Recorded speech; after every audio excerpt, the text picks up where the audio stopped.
အသက်44နှစ်ပြည့်မွေးနေ့လေးမှာကျပ်သိန်း300တန် gift voucher သိန်း20တန်ပန်းစည်းနဲ့စိန်ဆွဲသည့်ရွှေလက်စွပ်အစားရှိတဲ့တဘိုးကြီးပစ္စည်းတွေကိုလက်ခံရရှိခဲ့တဲ့တရုတ်ဆောင်ခိုင်နှင်းဝေ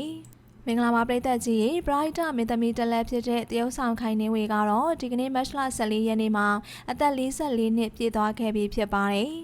မနေ့ကမတ်လ23ရက်နေ့မှာတော့ခိုင်နှင်းဝေကသူ့ရဲ့သားတွေသမီးတွေတဲကမှအရွယ်ရောက်ပြီးသားသားတွေသမီးတွေကိုတင်ငန်းပရိတ်ခရာဆုံလင်စွာနဲ့ရှင်ပြုနာသားအလူမင်္ဂလာပွဲပြုလုပ်ပေးခဲ့တာကြောင့်ခိုင်နှင်းဝေတယောက်ကတော့ဒီကနေ့မှာကြားရောက်တဲ့အသက်44နှစ်ပြည့်မွေးနေ့လေးမှာသားသမီးတွေရဲ့ကိစ္စတွေနဲ့အလုပ်တွေရှုံနေခဲ့ပြီးမွေးနေ့ကိုတော့ထူးထူးခြားခြားကျင်းပခွင့်မရခဲ့တာလည်းဖြစ်ပါတယ်ဒါပေမဲ့ကိစ္စဝိစ္စတွေပြီးလို့အိမ်ကိုပြန်ရောက်တဲ့အချိန်မှာတော့လက်ဆောင်ပန်းစည်းတွေနဲ့တမိုးကြီးမွေးနေ့လက်ဆောင်တွေများစွာရောက်ရှိနေတာကြောင့်အံ့ဩမဆုံးဖြစ်ခဲ့ရပြီးဝမ်းသာကြည်နူးခဲ့ရတာလည်းဖြစ်ပါတယ်။တရုတ်ဆောင်ခိုင်နှင်းဝေက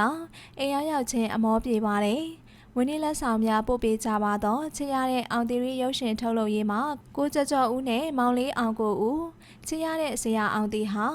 ချစ်ရတဲ့ပြည်စုံရှင်ကိုအန်ဂျယ်လရီမှာမိသားစုအားလုံးကိုအထူးပဲကျေးဇူးတင်ရပါတယ်ရှင်။လက်ဆောင်တွေအားလုံးကိုအရန်ကြိုက်ပြီးနှစ်တိုင်းမွေးနေ့အထိမ်းအမှတ်နေ့ရက်တွေတိုင်းပို့ပေးတဲ့အတွက်လည်းအရန်ချစ်ရပါသောမိသားစုများအားလုံးကိုအထူးပဲကျေးဇူးတင်ရပါတယ်ဟုဆိုကခိုင်နှင်းဝေကသူမရဲ့မွေးနေ့တိုင်းမှာအမတ်တရမြစ်တာလက်ဆောင်တွေပို့ပေးကြတဲ့သူတွေတိုင်းကိုကျေးဇူးတင်စကားပြောကြားလာခဲ့တာဖြစ်ပါတယ်။တရုတ်ဆောင်ခိုင်နှင်းဝေကတော့ကောင်းတဲ့လုပ်ရက်တွေကိုလှုပ်ဆောင်ခဲ့ပြီးသူမရဲ့မေတ္တာစေတနာတွေကလည်းမှန်ကန်နေတဲ့အတွက်ချစ်ခင်ရတဲ့သူတွေစီကတန်ဖိုးထားခံရသလိုပရိသတ်စီကလည်းတူညီတဲ့မေတ္တာတွေကိုတန်ပြန်ရရှိနေခဲ့တာပဲဖြစ်ပါတယ်